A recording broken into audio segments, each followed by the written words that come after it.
Hello, scaredy cats. Welcome to Jump Scare. Oh, Gomez.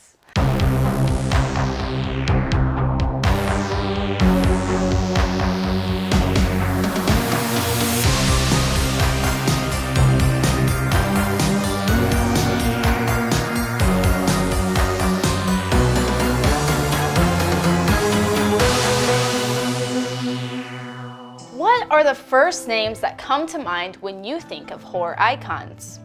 I'll give you a minute.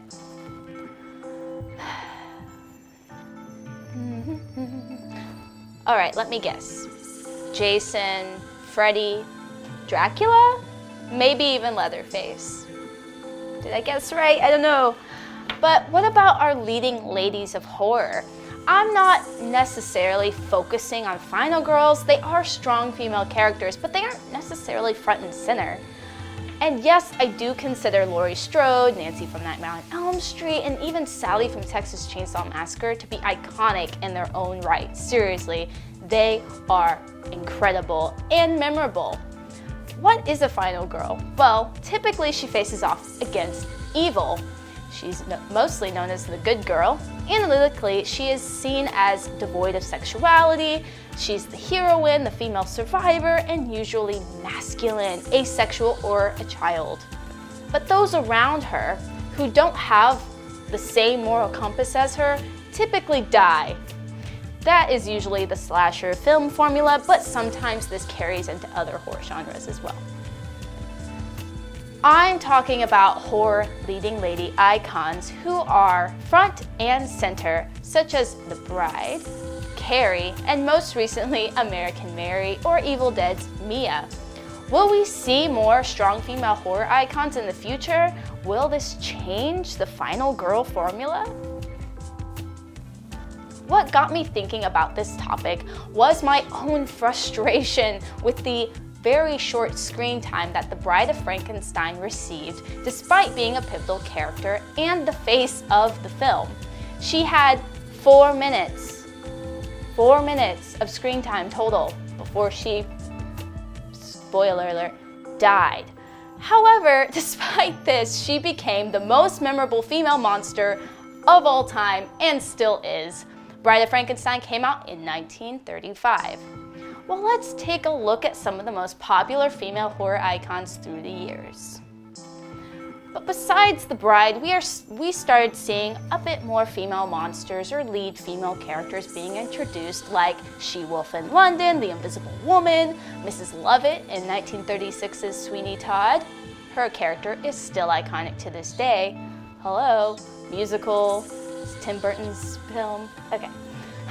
Then you had Dracula's Daughter in 1936, Irena in the 1942 Cat People. In the 50s, we had, of course, the 50-Foot Woman in Attack of the 50-Foot Woman. We also had Vampira, portrayed by Mila Nurmi from 1954 to 55. From there, the female monster or female lead in horror began to thrive. In one of my last videos, I mentioned the horror queen Barbara Steele, who dominated the horror genre during the 1960s. She held her own during the time when Vincent Price, Christopher Lee, and Peter Cushing dominated. You may know her from her most popular film, Black Sunday. Morticia Addams, who I'm dressed as today, of course, and Wednesday Addams, and of course Lily Munster, dominated the television screens during 1964 and 66. But of course, don't forget Marion Crane from Psycho. Despite being killed off rather quickly, her scene in itself is iconic. But female horror icons between the 30s and 60s were few and far between. But in the 70s and 80s, it seemed female lead-led horror exploded. I'm not just talking about Carrie or Rosemary or Regan from The Exorcist, but I'm also talking about Elvira, Carol Ann from Poltergeist, and Angela from Sleepaway Camp. Oh, and don't forget Trash in Return of the Living Dead, for sure. And Ripley from Alien. She was awesome. Moving forward to more present times, we of course had Samara from The Ring, Amanda from the Saw franchise, Annie Wilkes from Misery, and May from 2002's May, and Lola from The Loved Ones. I loved May from the film May. I think that she should be less underrated. I want a t-shirt with her face on it. Make that happen, please. Also, don't forget Eli from Let the Right One In. Of course, she was Abby in Let Me In. And then we had baby Firefly in House of a Thousand Corpses. And a lot of you are like, what about Ginger from Ginger Snaps? Of course, her too. I'm not gonna forget her. Of course, we also started getting a lot of sci-fi horror in with Celine from Underworld and Alice from Resident Evil. And of course, we know that Resident Evil will be getting a new film very, very soon. As far as the 2016 horror female icons, one of them, of course, I'd say Vanessa Ives from Penny Dreadful, or maybe Jessie from Neon Demon, but I don't know. I think Ruby sort of stood out, but obviously Jessie, played by Elle Fanning, definitely is the title character. But who do you think is a female horror icon?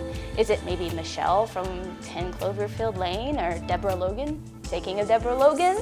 Or maybe Jay from It Follows? Let me know in the comments below who you think are the female horror icons of 2016. Maybe even the nun from The Conjuring. Director and actress spotlight of this week is Danielle Harris. I seriously think that she is so underrated. She is a modern day scream queen starring in Hatchet 2 and 3, Halloween 4 and 5, and Rob Zombie's Halloween, Stakeland, and See No Evil 2. She even directed her own films Prank and Among Friends. Check out her films, she is incredible, and follow her on her Twitter at HalloweenGal to see what she is up to. Oh, also, if you want to know more about gender and sexuality in horror, these are some books that I would recommend if you want to know more in depth.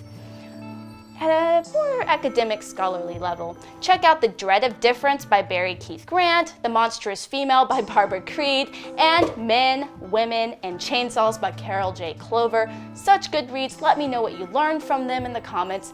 Also, let me know if you would like me to go into more depth about gender portrayed in horror. I could do a series if you want me to. And do not forget to subscribe and check out popnerdtv.com for more articles, horror articles, and more from me and the rest of the team. Stay spooky.